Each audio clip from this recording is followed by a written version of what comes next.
Hello student, आज हम पढ़ेंगे चैप्टर 3 आंकड़ों का प्रबंधन, डाटा हैंडलिंग। इसमें हम एक्सरसाइज 3.2 के क्वेश्चन सॉल्व करेंगे, क्वेश्चन नंबर 3 to 5। तो क्वेश्चन 3 देखेंगे।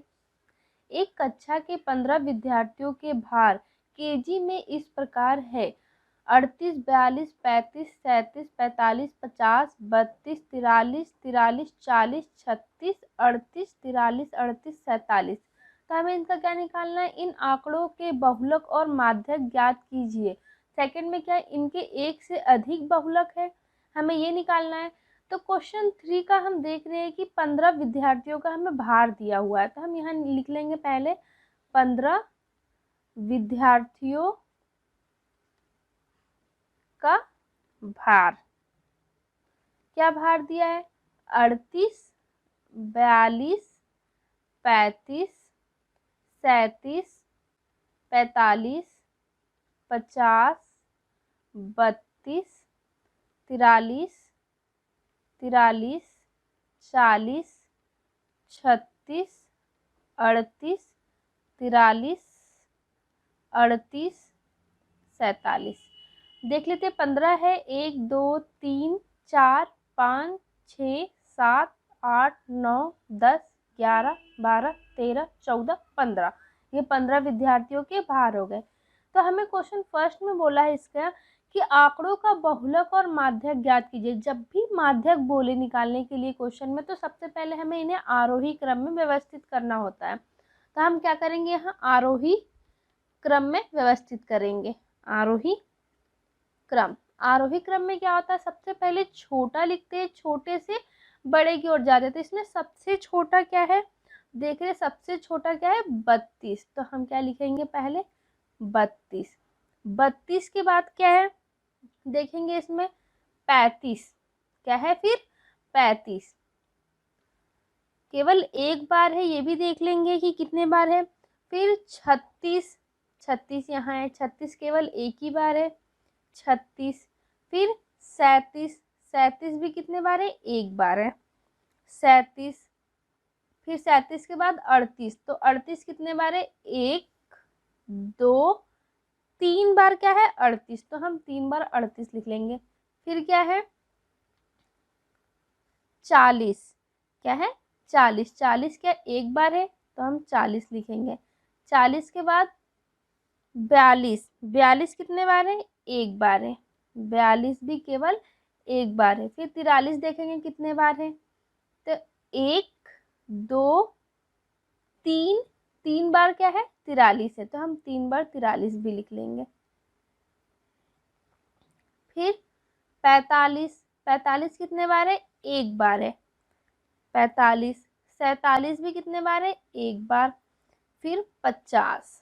ये हो गया आरोही क्रम में हमने व्यवस्थित कर दिए विद्यार्थियों के भार को। अब हमें इसमें बताना है कि फर्स्ट में है, पहले पूछा है बहुलक। बहुलक क्या है? आंकड़ों का बहुलक। तो बहुलक का मतलब होता है जो सबसे ज्यादा बार आता है वो बहुलक कहलाता है। तो इसमें देख रहे 38 3 बार आया है और 43 3 बार आया है। ये दोनों क्या है? 3 बार आया है। इसके अलावा और कोई संख्या रिपीटेड नहीं हुई है।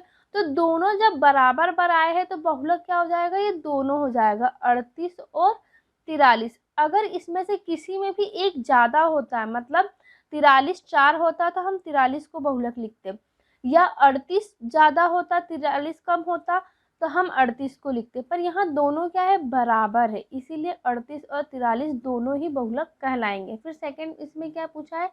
माध्यक। हम निकालेंगे माध्यक। माध्यक क्या होता है? बीच की संख्या लेते हैं। आरोही क्रम में व्यवस्थित करने के बाद बीच की संख्या, तो बीच में क्या आ जाएगा हम ये देखेंगे। तो 7 इधर छोड़ेंगे, 7 इधर छोड़ेंगे, 14 हो जाएगा। बीच की एक संख्या क्या हो जाएगी? 15। तो इधर 7 छोड़ते, 1 2 3 4 5 6 7, 7 छोड़ दिए, 8वें पे क्या है? 40। फिर इधर भी 7 छोड़ेंगे, 1 2 3 4 5 6 7, तो क्या आया बीच में? 40। यानी माध्यक क्या है? 40। तो बहुलक 38 और 43 है और माध्यक क्या है? 40। सेकंड में क्या पूछा है क्वेश्चन में? क्या इनके एक से अधिक बहुलक है? तो हम कहेंगे हाँ, बहुलक एक से अधिक है, क्योंकि दो है यहाँ, 38 और 43 दोनों बहुलक है। तो यहाँ लिखेंगे हाँ, एक अधिक बहुलक है। इस क्वेश्चन का हो जाएगा ये आंसर। अब क्वेश्चन नंबर 4 देखेंगे। निम्नलिखित आंकड़ों के बहुलक और माध्यक ज्ञात कीजिए। इन आंकड़ों का क्या करना है, हमें बहुलक और माध्यक ज्ञात करना है। तो जब माध्यक बोला है तो पहले हम इन आंकड़ों को क्या करेंगे, आरोही क्रम में व्यवस्थित करेंगे। तो आरोही क्रम में क्या करते हैं, सबसे छोटा लिखते हैं अंक। तो सबसे छोटा इसमें क्या है, हम देख रहे हैं 12। तो 12 कितने बार है, 1 2 बार 12 है तो हम 12 लिख लेंगे, 1 2।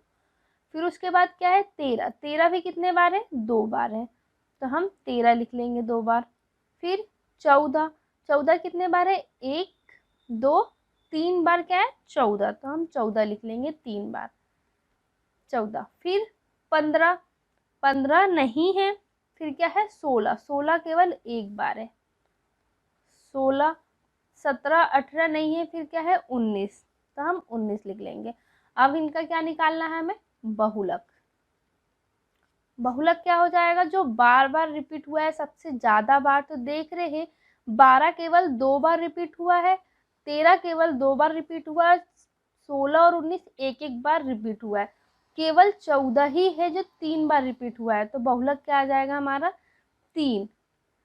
माध्यक, हमें क्या निकालना है, माध्यक। तो माध्यक के लिए हम क्या करेंगे, पहले संख्या को काउंट कर लेते हैं कितना है, 1 2 3 4 5 6 7 8 9। 9 है तो 4 इधर छोड़ देंगे और 4 इधर, बीच का 1 ले लेंगे। तो 1 2 3 4, 4 हमने ये छोड़ दिया, पांचवा क्या है 14, इधर भी 4 छूटना चाहिए, 1 2 3 4। तो क्या आ गया हमारा माध्यक 14। माध्यक बीच की संख्या होती है, तो बहुलक 3 आया, माध्यक 14। इस क्वेश्चन का ये हो जाएगा आंसर। क्वेश्चन नंबर 5 देखेंगे। बताइए कि निम्नलिखित कथन सत्य है अथवा असत्य है। तो हम देख रहे हैं फर्स्ट, बहुलक आंकड़ों में से सदैव एक संख्या होती है। क्या ये सत्य है, तो ये बिल्कुल सत्य है, क्योंकि बहुलक क्या होता है, जो आंकड़ों में जो सबसे ज्यादा बार रिपीट होता है। तो बहुलक क्या है, सदैव एक संख्या होती है, आंकड़ों में से ही एक संख्या होती है हमेशा, क्योंकि उसी में जो सबसे ज्यादा बार होता है उसी को हम बहुलक मानते हैं। तो ये क्या हो जाएगा, सत्य। सेकंड क्या है, माध्य दिए हुए आंकड़ों में से एक संख्या हो सकता है। माध्य क्या होता है, दिए हुए आंकड़ों में से एक संख्या हो सकता है। यहाँ क्या बोला, हो सकता है। अगर होती है बोलता तो ये क्या हो जाता, असत्य। यहाँ क्या बोला, हो सकता है।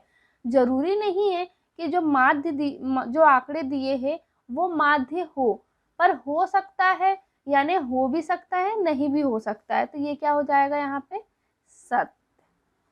हो सकता है बोला है इसीलिए हो जाएगा सत्य। अगर बोलता होती है तो हो जाता असत्य, क्योंकि जरूरी नहीं है कि आंकड़ों में से दी हुई संख्या माध्य हो, कभी कभी होती भी है कभी कभी नहीं भी होती है, इसीलिए ये क्या होगा, सत्य। अगर होती बोलता तो हम लिखते असत्य। थर्ड क्या है, माध्यक आंकड़ों में से सदैव एक संख्या होती है। माध्यक क्या है, आंकड़ों में से सदैव एक संख्या होती है, ये भी सही है। जो आंकड़े दिए होते हैं उसी में से एक माध्यक होता है, हम जो बीच की संख्या लेते हैं, तो ये भी क्या हो जाएगा, सत्य। ये क्या है, आंकड़ों 6 4 3 8 9 12 13 9 का एक माध्य 9 है। क्या बोल रहे हैं, इनका माध्य क्या है 9। तो हम माध्य निकाल के देख लेते हैं। माध्य क्या होता है, सभी प्रेक्षणों का योग होता है, तो इनको प्लस करके देखते हैं। 6 + 4 + 3 + 8 + 9 + 12 + 13 + 9 बटे क्या हो जाएगा, कितनी संख्या, 1 2 3 4 5 6 7 8, 8 हो जाएगा। इनको प्लस करेंगे तो क्या आएगा, 64/8।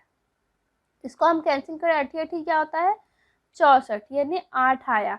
पर यहाँ क्या बोला, माध्य 9 है, तो ये असत्य हो गया क्योंकि आ रहा है 8, तो ये क्या है, असत्य।